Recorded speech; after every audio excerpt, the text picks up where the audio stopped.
चौथा अध्याय चतुर्मास के नियमों का वर्णन। नारद जी बोले, ऐसा कहकर भगवान विष्णु ने मछली का रूप धारण किया। विंध्याचल पर्वत पर तप कर रहे महर्षि कश्यप की अंजलि के जल में जा पहुंचे। महर्षि कश्यप ने दया करके उसे अपने कमंडल में रख लिया। जब उसने बड़ा रूप धारण किया तो उन्होंने उसे कुएं में डाल दिया। जब कुएं में भी न समा सकी तो उन्होंने उसे तालाब में फेंक दिया। जब वह तालाब में न आ सकी तो उन्होंने उसे समुद्र में डाल दिया। वहां पर भी बढ़ने लगी। फिर उस मत्स्य रूपी नारायण ने उस शंखासुर को मार डाला।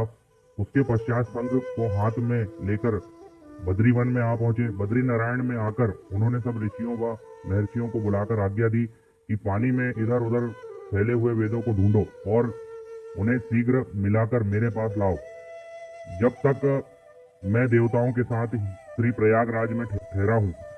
इसके बाद सब ऋषि महर्षियों ने उन सब बीज मंत्रों को ढूंढ निकाला। उन वेदों में से जो जो भाग जिस जिस ऋषि को मिला वह उसी का हो गया। उस भाग के उसी दिन से वह ही ऋषि कहलाए। सब वेदों को लेकर ऋषि महर्षि प्रयागराज में आ गए और उन्होंने वे सब भगवान विष्णु व ब्रह्मा को समर्पित कर दिया। ब्रह्मा जी वेद को पाकर बड़े प्रसन्न हुए। उन्होंने देवताओं और ऋषियों के साथ अश्वमेध यज्ञ किया। यज्ञ के अंत में देवता, गंधर्व, यक्ष, नाग भगवान विष्णु को दंडवत करके प्रार्थना करने लगे। देवताओं ने कहा, हे देव, हे जगन्नाथ, हे प्रभु, हमारी प्रार्थना सुनिए। हम लोगों के हर्ष का समय है, इसलिए आप हमें वरदान दीजिए। नष्ट हुए वेद पुनः श्री ब्रह्मा जी को प्राप्त हो गए। हे लक्ष्मीपति, आपकी अनुकंपा से देवताओं को यज्ञ का भाग भी मिला। यह स्थान आपके प्रसाद से आज पृथ्वी भर में सर्व प्रधान, पुण्य को बढ़ाने वाला, मुक्ति तथा भक्ति को प्रदान करने वाला हो, ब्रह्म हत्या आदि पापों का नाश करने वाला, परम पवित्र और अक्षय फल देने वाला हो।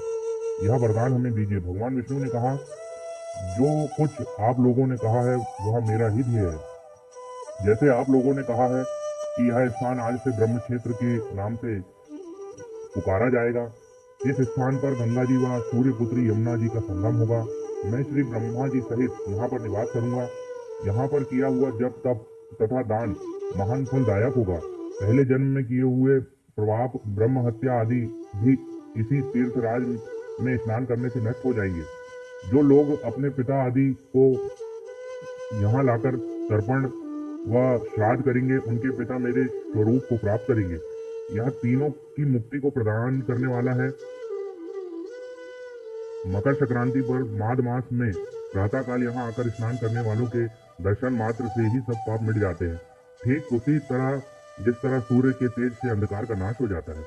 हे मुनिवर, मेरे वचन ध्यान से सुनिए। मैं सर्वत्र व्याप्त रहता हूँ। हमेशा बद्री नारायण में मैं निवास करूंगा।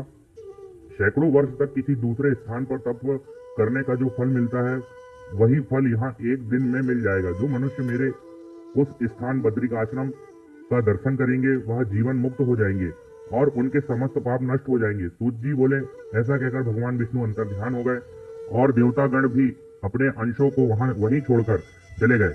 इसी तरह कार्तिक महात्मा का चतुर्थ अध्याय की कथा संपूर्ण हुई। और भी कथा सुनने के लिए आप हमारे चैनल को सब्सक्राइब करें और बेल आइकन को अवश्य दबाएं। कथा अच्छी लगे तो इसे शेयर करना ना भूलें। जय श्री कृष्ण।